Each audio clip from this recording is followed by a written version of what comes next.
Maksud hati ingin mudik dan berziarah ke makam sang ayah, dua orang kakak beradik asal Bogor, Jawa Barat justru tewas dalam kecelakaan di ruas tol Jakarta Cikampek kilometer 58. Jasad keduanya termasuk dalam 12 korban yang diidentifikasi pihak kepolisian.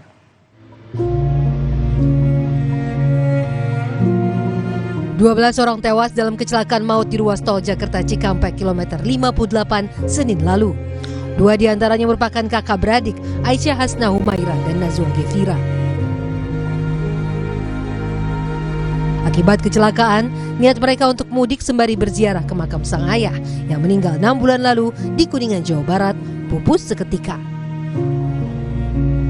Rumah keluarga mereka di Bogor pun saat ini kosong, lantaran sang ibu tengah mengikuti proses identifikasi jenazah kakak beradik itu. Ibunya ada di sini, soalnya ibunya kan masih kerja. Ibunya kebetulan pas kejadian dinas malam, jadi paginya baru pulang dari kerja. Rencana mau dimakamkan di Kuningan, Pak.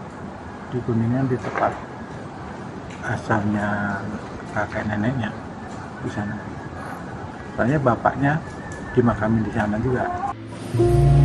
Saat ini tim Bidokes Polda Jawa Barat mengirimkan sebanyak 13 kantong jenazah dan 7 kantong properti jenazah ke Rumah Sakit Polri Kramat Jati, Jakarta Timur. Hal ini dilakukan untuk proses identifikasi lebih lanjut.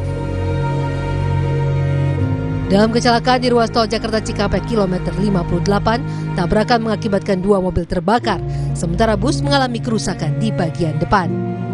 12 orang yang tewas merupakan penumpang dalam kendaraan yang sama. Tim Liputan Kompas TV.